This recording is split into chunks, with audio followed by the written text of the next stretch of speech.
The most buzzed about company at CES 2020 doesn't make a gadget you can see or touch. It doesn't even have a product yet. But for reasons I'm still not entirely sure I grasp, the lead up to this week's show in Las Vegas was dominated by discussion of a project called Neon, which has emerged from a previously unknown Samsung subsidiary known as Star Labs. What Neon has been promising is so ambitious that it's easy to swing your expectations around full circle and assume the mundane.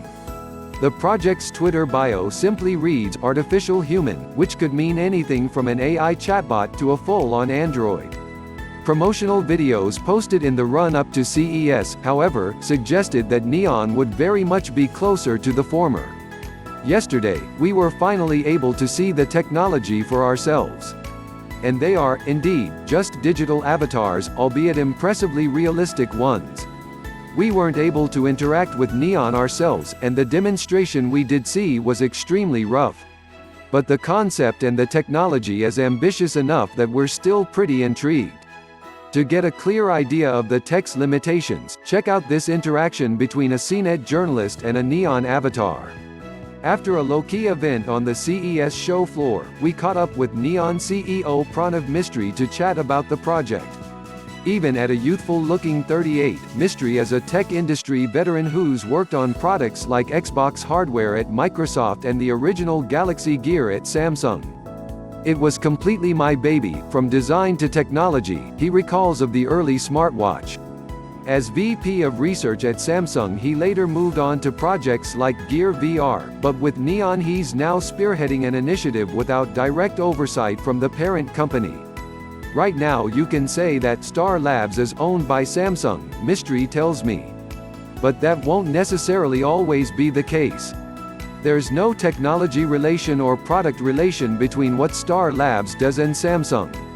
There's no Samsung logos anywhere, there's nothing to do with Bixby or any other product that's part of Samsung. Even what we're planning to show at CES, no one at Samsung other than me knows about it or can tell me not to do it. Mistry speaks at 1,000 miles an hour, and one day I would very much like to sit down with him for a longer chat conducted at a less breakneck pace. At various points he invoked Einstein, Sagan, and Da Vinci in an attempt to convey the lofty goals he was aiming to achieve with Neon. It was never less than entertaining. My focus, however, was on figuring out how Neon works and what it actually is. The Neon project is, or as the company would say, Neons are realistic human avatars that are computationally generated and can interact with you in real time. At this point, each Neon is created from footage of an actual person that is fed into a machine learning model, although Mistry says Neon could ultimately just generate their appearances from scratch. I asked how much video would be required to capture the likeness of a person, and Mistry said, nothing much. The main limitation right now is the requirement for a large amount of local processing power to render each avatar live. The demo I saw at CES was running on an ultra-beefy PC with two 128-core CPUs. Mistry notes that commercial applications would likely run in the cloud, however, and doesn't see latency as a major hurdle because there wouldn't need to be a huge amount of data streamed at once.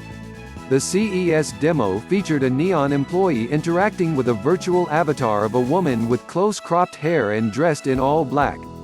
I'd seen video of this woman, among other people, playing around the Neon booth ahead of Mistry's presentation. At least, I thought it was video. Mistry, however, swears that it was entirely computer-generated footage, albeit pre-rendered rather than captured in real time. Well, okay.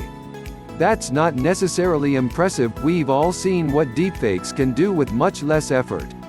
What's different about Neon is the promised real-time aspect, and the focus on intangible human-like behavior. Multiple times, the avatar I mentioned before was told to smile on command by the employee conducting the demonstration. But, according to Mistry, she'd no more produce the same identical smile each time than you would.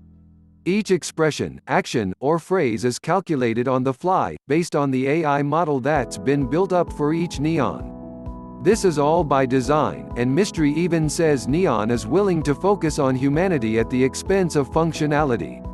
For example, these avatars aren't intended to be assistants at their owner's beck and call. They'll sometimes get tired and need time to themselves. According to Mystery, this cuts to the core of why Neon is using language like artificial human in the first place. I feel that if you call something a digital avatar or AI assistant or something like that, it means you're calling them a machine already, Mystery says. You are not thinking in the terms of a friend. It can only happen when we start feeling the same kind of respect. I've been working on this for a long time. In order to design this thing, I need to think in those terms. If they are human, what are the limits they will have? Can they work 24 hours and answer all your questions? A Neon can get tired. Programmatically, computationally, that will make you feel, okay, let me only engage in certain discussions. This is my friend. The obvious question, then, is what's the use case for an artificial human AI with artificial flaws? On stage, Mystery mentioned possible implementations from personal assistants to foreign language tutors.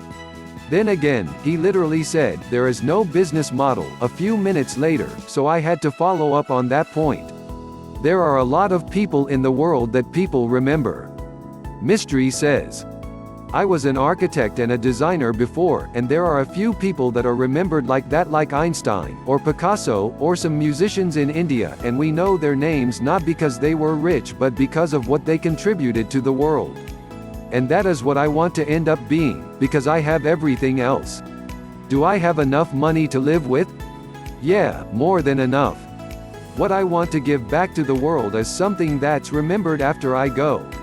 Because you don't know how rich Michelangelo was, no one cares. But you're going to be selling this technology to people, right? I say, somewhat bewildered. Of course.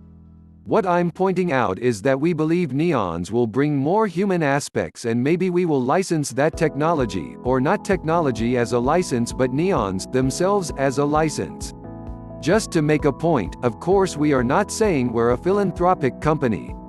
But the goal is not to build around data and money and so on. Because I want to get a good night's sleep after 20 years. The concept of ultra-realistic, entirely artificial humans with minds of their own raises obvious questions of nefarious use cases, particularly in a time of heightened fears about political misinformation, and very real examples of AI being used to create non-consensual pornography. I asked Mystery whether he'd considered the potential for negative side effects. Of course, he said, comparing neon to how nuclear technology generates electricity while also being used for weapons of mass destruction. Every technology has pros and cons, it's up to us as humans how we look at that. Will neon limit who it sells the tech to, then? Mystery says the company will more than limit the tech by encoding restrictions in hardware. But he's not clear what restrictions would be encoded or how. Neon still has a long way to go. Even allowing for the unfavorable network environment of a CES show floor, the demonstration's responses were delayed and linguistically stilted. As someone with an interest in AI and natural language processing, I could see that there's something to hype here. But I could also see that the average layperson would remain underwhelmed. It's also worth reiterating that Neon isn't allowing private demos at CES beyond its staged presentations, reinforcing the idea that the technology is far from ready. Still, even if the artificial human pitch is a little over-egged, Neon is actually more ambitious than I'd assumed. And, despite the pre-CES hype, Mystery is entirely open about the fact that there's basically no product to show. The message right now, in fact, is to come back in a year and see where Neon is then. If real progress has been made by CES 2021, then maybe we'll get excited. Please subscribe our YouTube channel Listen News here. If you like the video, please like, comment and share the video.